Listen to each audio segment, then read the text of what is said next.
Hey guys, welcome back to my Hypertrophy 1.0 program. You guys can download it in the description if you want to follow along. This is week 3, day 2. So we're up in the volume once again for our back day.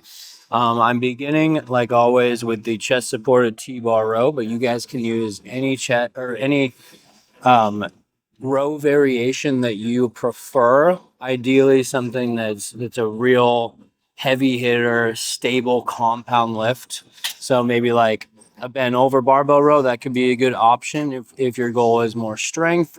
Mine is hypertrophy based for this program, so I'm choosing something which reinforces more stability. So I'm kind of locked in, so I can just focus on using my back. I'm also using straps so that my grip doesn't give out before my back muscles do, so that we can guarantee that we're getting the most out of this lift. If this lift were focused on grip, maybe we do like a farmer carry, then I probably wouldn't be using straps. However, this is a back focused row, so it's a row, so of course it's gonna work the back, but we're focusing on the back, so I'm gonna use straps so that my grip isn't the limiting factor in how much my back can lift. I'm aiming for 13 and I upped it by 5 pounds.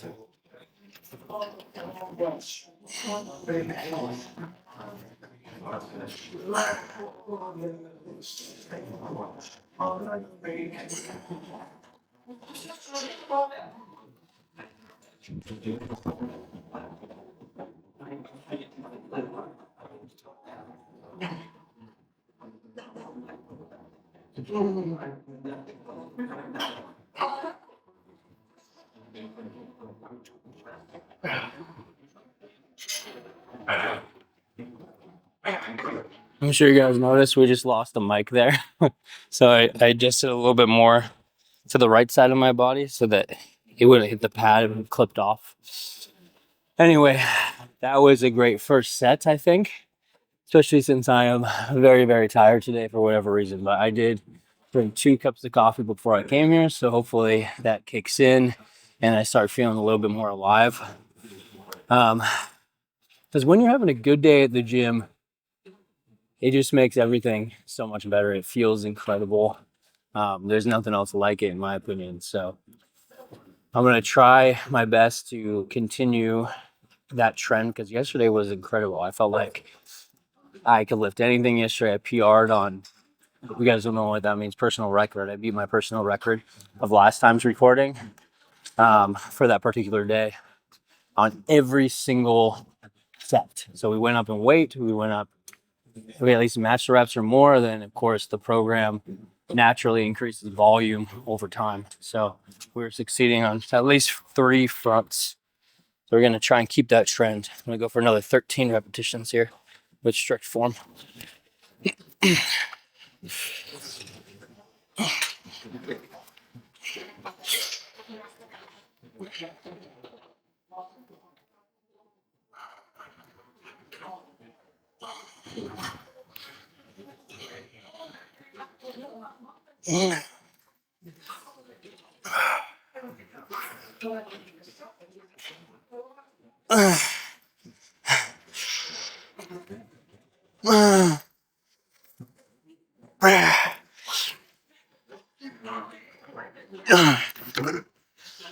Hell yeah, another successful set. I'm sure you guys noticed, but I'm trying to kind of stretch out at the bottom and squeeze a bit at the top just so that we are guaranteed that full range of motion. Whenever you can really emphasize that range of motion, get the deep stretch at the bottom and the peak contraction at the top, I think that's the best way to go. It's ideal for sure.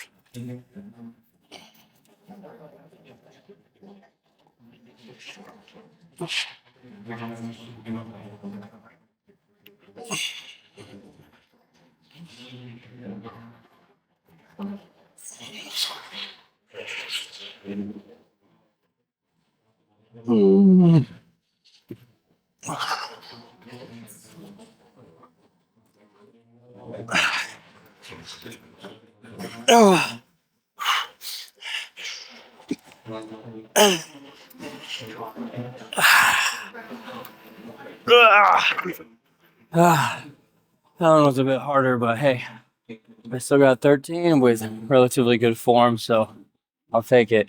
Next up, I'm doing the lat pull down machine.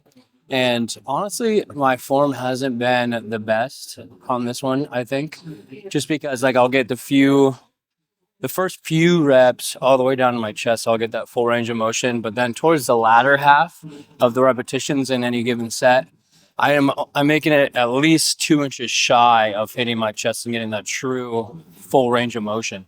And therefore, I'm just going to stick to the same weight until I can hit those metrics. I'm not even going to worry about hitting the same amount of reps. I'm just going to try and focus on that form with this weight. And the weight is at 130 pounds. That's what I did last time. I believe I just saw that I hit 11 reps on each set. So I'm going to at least try and approach that. I'm not going to try and beat it though, because I don't want my form to go out the window in order to hit a rep range. I just don't think that's worth it, especially for the long haul. I've done that a lot in the past where I'm more focusing on the repetitions and the weight lifted and not so much on the form. And it only causes problems later down the road. You have to end up going backwards and readjusting, going lighter and then working your way back up. So you're only like repeating the same process, which you already have done. Also, I'm not going to wear my straps on this because I do not think that my grip is going to be my limiting factor in this exercise. It normally isn't. I think that maybe next program I'll program in more like vertical pulls so that I get more lat growth, because I do feel like the other parts of my back are stronger than my actual lats, which is not ideal. I like it to all be kind of relatively even. Anyway, it's kind of the first set. I'm trying to just pull my lats the best I can.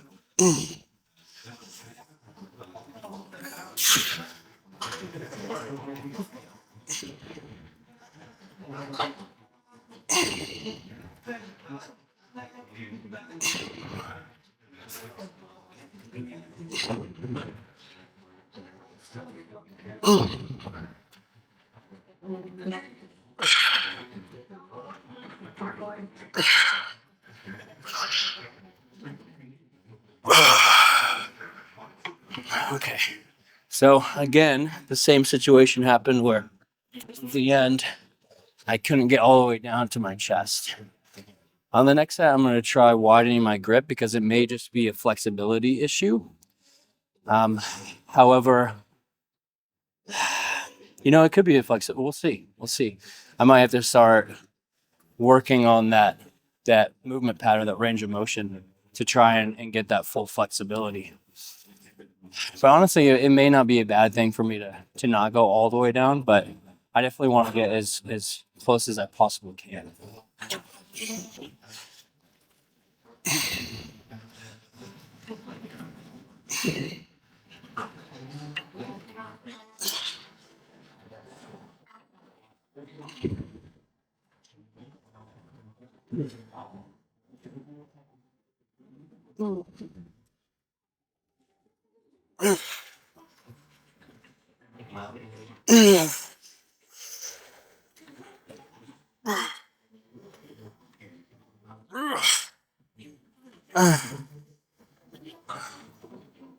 Okay, that time I did go wider. I think that going wider on a lat pull down probably is ideal, because after all, you go wide on a pull up, and then you can squeeze your lats a little bit easier, and you involve less mid and lower back in the movement. Anyways, I don't think that actually going wider helped my situation. Let me know if you guys can even make it down to your chest every time. Maybe I have a common problem that a lot of people deal with. I'm not sure. I only really started thinking about this during this program, when I've really been dissecting everything. I think that that's the beautiful thing about having a program that you're following, or writing down your workouts, or even recording them. You can really dissect your training and try and learn from it and improve and become the best lifter that you possibly can.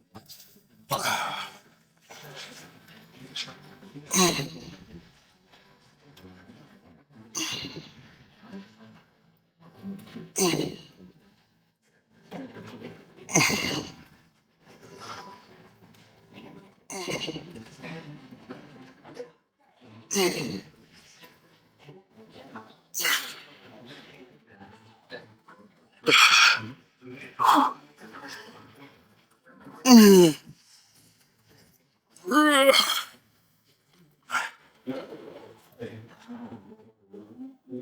I tried widening it up even more that time, and it definitely didn't help my problem at all. However, I did think that I felt my lats working a little bit more. I felt like it took the other parts of my back, which wanted to override out of the movement. So I probably won't go that wide moving forward, but I'll probably go like in between my first set and that last set, like that middle range, because I felt like that one was probably the best of both worlds.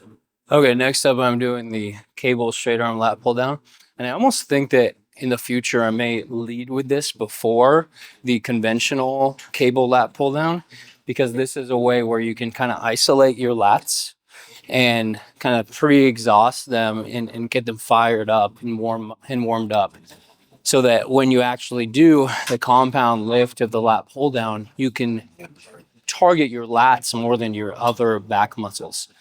A lot of people kind of like pre-exhaust before doing a major lift when, for more advanced lifters. And typically the reason why they do that is because they have to like load up so much weight on a leg press, for example, that they're more prone to injury. So by doing leg extensions first, they are going to be more exhausted by the time the leg press comes, and therefore they get the same stimulus without having to use such high loads.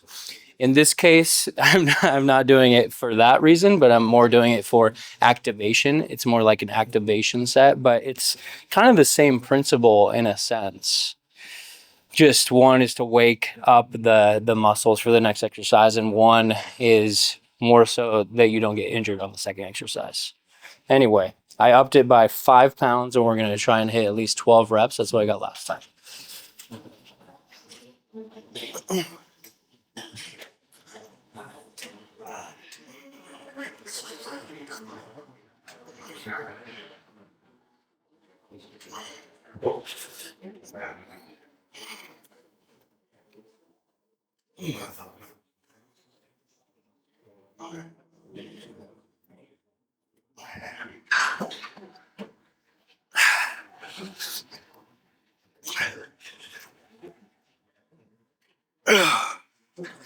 Okay, that is definitely hitting my limit for this particular exercise. I don't think I should go up much more. I definitely will not be going up next week. I'm just going to focus on locking that form. I'm kind of at that threshold where if I go any heavier, my form is going to break down dramatically. Therefore, I'm going to lose reps, and it's just going to be a disaster. It would do me good to also remember that we're going up on this particular lift in terms of sets. We've been doing 2 sets for this exercise for the last 2 weeks. Week 3, we're going up to 3 sets to increase the overall back volume. And therefore, I think that staying at this current weight is really good. A little form tidbit that I use on this is I'm not trying to lock out my arms completely, because that's not actually doing anything for the lift. Instead, I'm just trying to keep them as rigid. So I'm not trying to move them, but they don't have to be locked out per se. They can have a slight bend. And then I'm trying to keep my back in place and just focus on squeezing my lats and bringing down my hands. And also, I have a slight hip hinge so that I can get the full range of motion.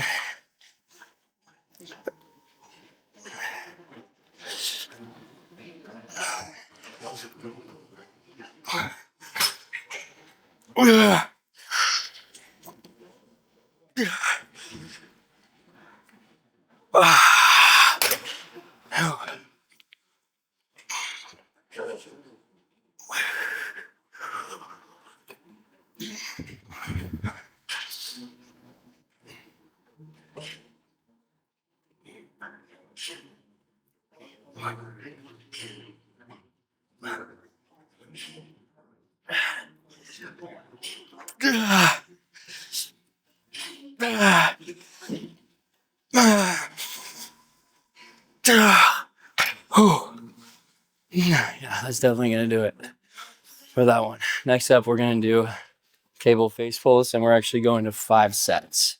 That's gonna be a lot, but that's one of those exercises where I feel like I can do 5 sets and it's not gonna overly tax my recovery for everything else. I believe the last time I said that I better go up on this. Last time I hit 15 reps for all of the sets, all the 4 sets that we did at like 37.5. So we're going up 5 pounds to 42.5. And I'm going to try and get around that 15 repetition mark. If we don't, I won't be too bummed about it just because we're doing 5 sets anyways. So we're still getting a ton of volume. I've said it before. I like the rope variation for this. So if you use the bar, you're gonna hit yourself in the face before you hit the full range of motion. So using the rope lets you get that full range of motion without giving yourself a concussion. Worth it.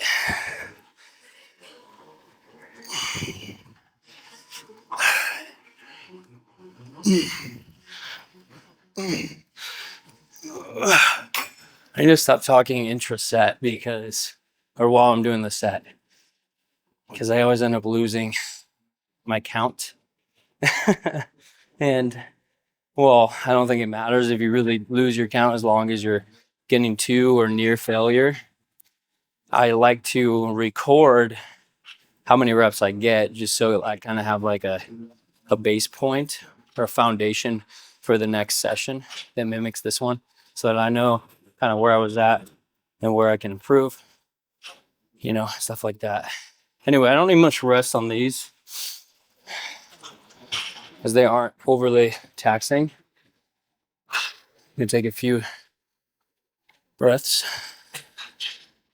I think the biggest thing for a movement like this in terms of recovery is that doing higher reps kind of messes with your cardiovascular system. So then it's almost like you don't need as much time for the muscular end of the recovery, but more time for just getting your breath back.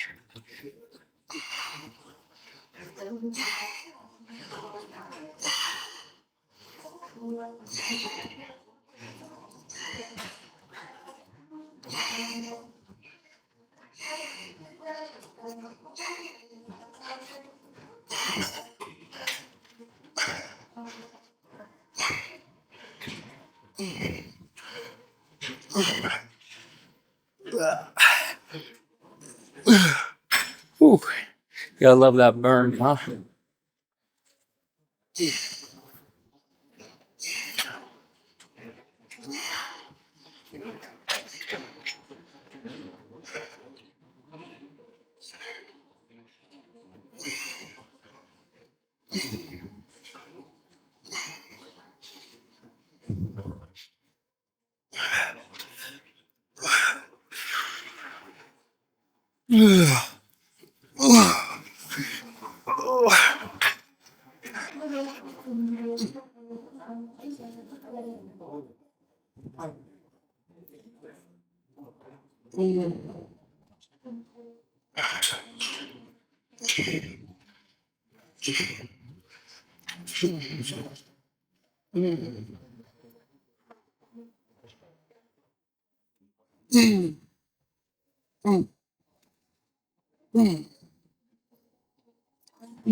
Unfortunately, that last set was kind of like broken up into 2. I stopped after 10 reps, took a little break, and then finished the last 5. It's definitely not ideal.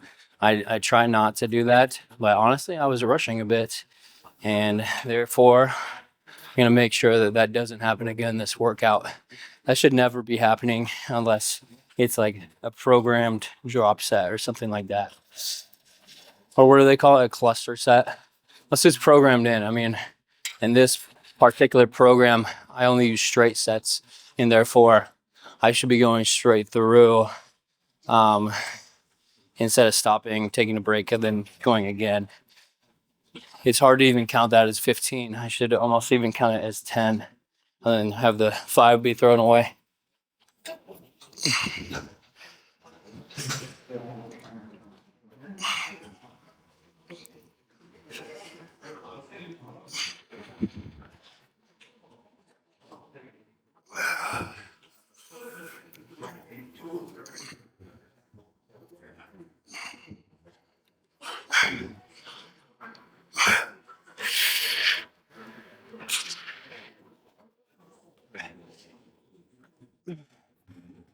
Okay, that's a bit better.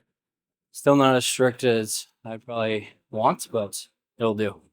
Okay, up next, I'm finishing off the rear delts with the bilateral cable rear delt fly. I really like this one because you're using constant tension on the rear delts while getting a pretty decent range of motion. If you do unilateral, then you can get your arm adducted across your body, which can result in a greater stretch for the rear delt, which would be ideal.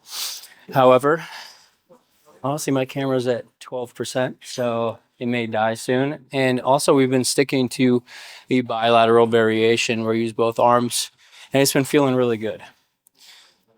Thirdly, we are doing 4 sets. And doing 4 sets of unilateral is actually 8 sets. So to save time, I'm going to do it like this. And I don't think that we're losing much. Of course, it would be ideal to do unilateral. However, I don't think it's the end of the world.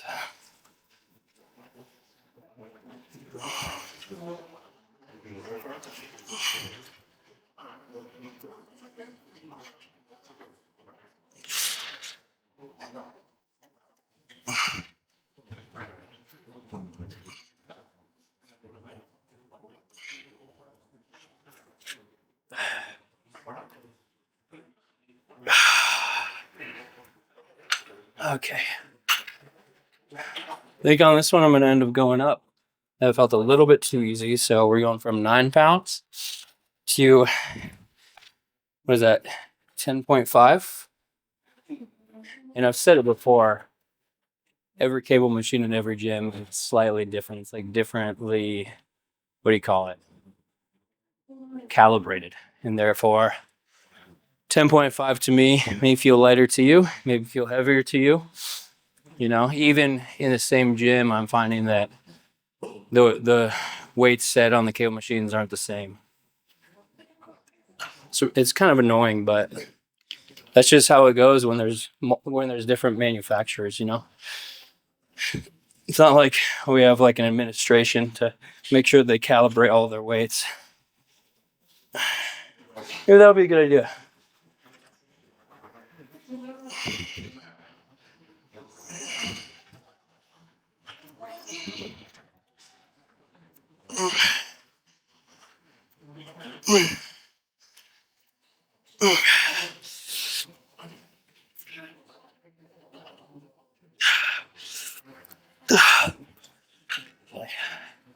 The time I only got 12, but that's still a number that I'm happy with.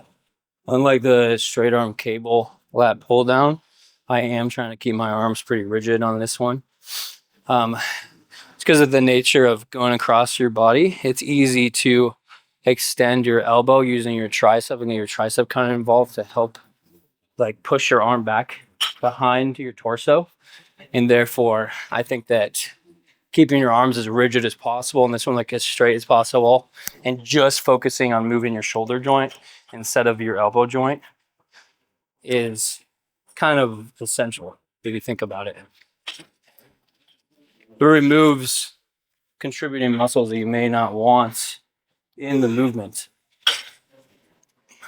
You know, allows you to just focus on the muscle that we want to work, which is the rear delt in your back.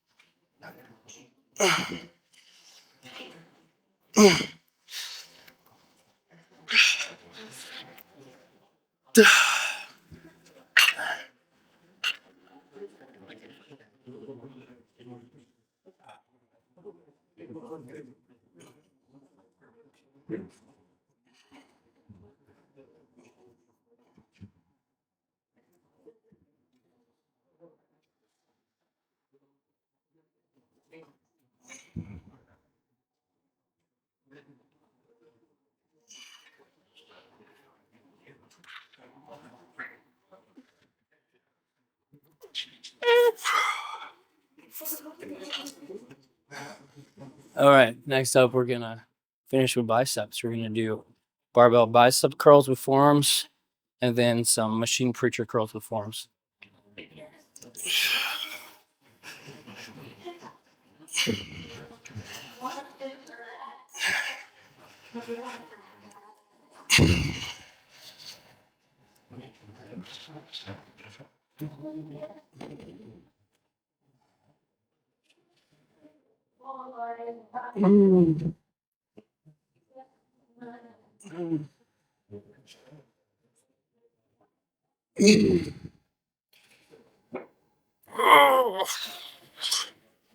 Sticking to the same sets, reps, and weight for this one because it did feel pretty challenging last time. I don't think that I can go up. Maybe next time I'll try for it. I'm doing some forearm work, some wrist curls. I love supersetting forearm exercises with biceps. It just feels right. They're synergistic movers. In other words, they work together a lot of the times. So why not pair them together? After all, I think that the body should be trained how it is intended to move evolutionarily wise, you know? We didn't evolve just lifting in one like it's not like we only picked things up with curling our biceps, you know?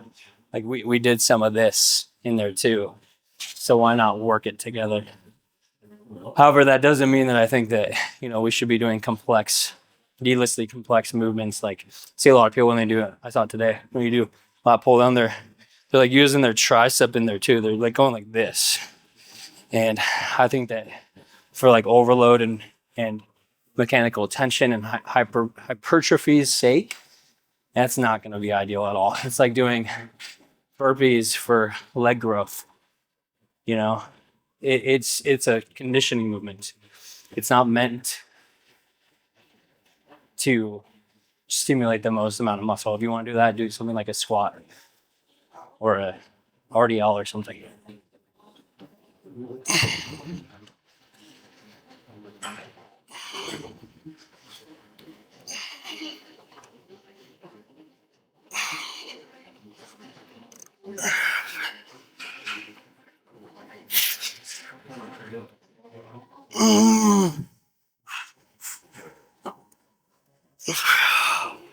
Two more.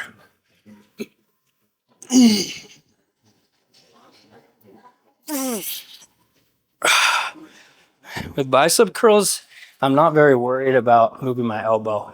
Versus like a tricep push down, I really want to keep my elbow fixed. For a bicep curl, I'm not too worried about going like that. That's not really going to impact how much you get out of the movement. In fact, it may actually help.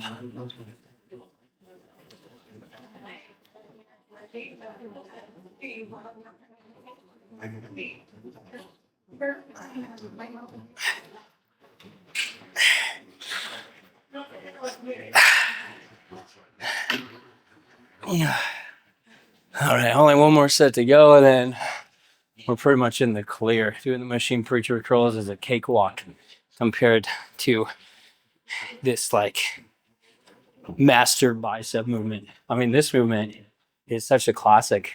It's as old as time, you know what I mean? Versus the machine preacher curl, more of a modern-ish movement. I think that just any movement in general where you're standing and you're doing something is just going to be harder. It's more of an athletic type of pose, you know? Like, here's an example: doing a seated shoulder press with dumbbells or barbell is going to be much easier than doing the standing variation, because one, you're fixed into place and you can just focus on the shoulder. Versus the other one, you got the whole like core stability component. You have the whole balance on your feet component. You have the whole don't arch your back and keep a rigid posture component. There's a lot more going on. Okay.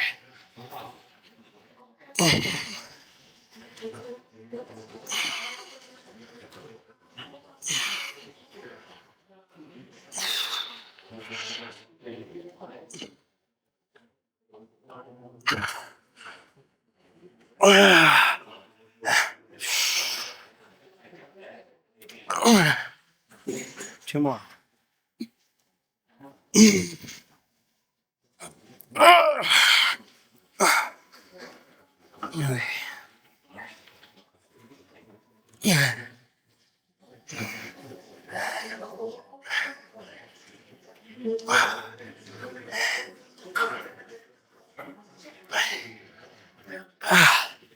You'll notice that I don't spend as much time on my forearms.